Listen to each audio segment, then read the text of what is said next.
Hello. Let's read the Bible with the New Testament from the book of Acts in the New International Version of the Bible. Acts chapter 12. It was about this time that King Herod arrested some who belonged to the church, intending to persecute them.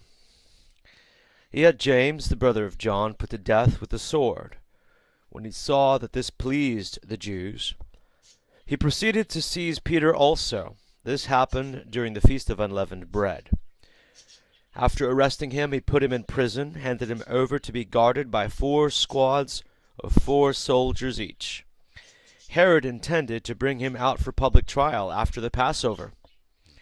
So Peter was kept in prison, but the church was earnestly praying to God for him. The night before Herod was to bring him to trial, Peter was sleeping between 2 soldiers, bound with 2 chains, and sentries stood guard at the entrance. Suddenly an angel of the Lord appeared, and a light shone in the cell. He struck Peter on the side and woke him up. "Quick, get up," he said, and the chains fell off Peter's wrists. Then the angel said to him, "Put on your clothes and sandals." And Peter did so. "Wrap your cloak around you and follow me," the angel told him. Peter followed him out of the prison, but he had no idea that what the angel was doing was really happening. He thought he was seeing a vision. They passed the first and second guards and came to the iron gate leading to the city. It opened for them by itself, and they went through it. When they had walked the length of one street, suddenly the angel left him. Then Peter came to himself and said, "Now I know without a doubt that the Lord has sent his angel and rescued me from Herod's clutches and from everything the Jewish people were anticipating." When this had dawned on him, he went to the house of Mary, the mother of John, also called Mark, where many people had gathered and were praying.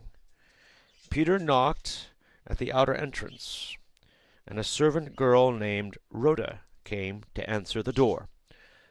When she recognized Peter's voice, she was so overjoyed she ran back without opening it and exclaimed, "Peter is at the door." "You're out of your mind," they told her. When she kept insisting that it was so, they said, "It must be his angel." But Peter kept on knocking, and when they opened the door and saw him, they were astonished. Peter motioned with his hand for them to be quiet, and described how the Lord had brought him out of prison. "Tell James and the brothers about this," he said, and then he left for another place. In the morning there was no small commotion among the soldiers as to what had become of Peter, after Herod had a thorough search made for him and did not find him. He cross-examined the guards and ordered that they be executed. Then Herod went from Judea to Caesarea and stayed there a while. He had been quarreling with the people of Tyre and Sidon, and now joined together and sought an audience with him. They now joined together and sought an audience with him.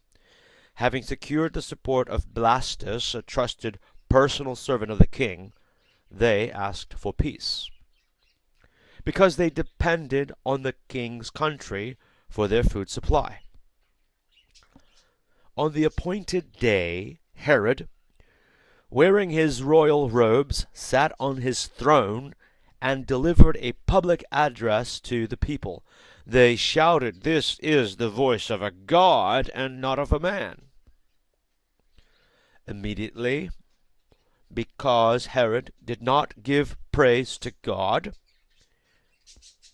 an angel of the Lord struck him down, and he was eaten by worms and died. But the word of God continued to increase and spread. When Barnabas and Saul had finished their mission, they returned from Jerusalem, taking with them John, also called Mark. Acts chapter 12 in the New International Version.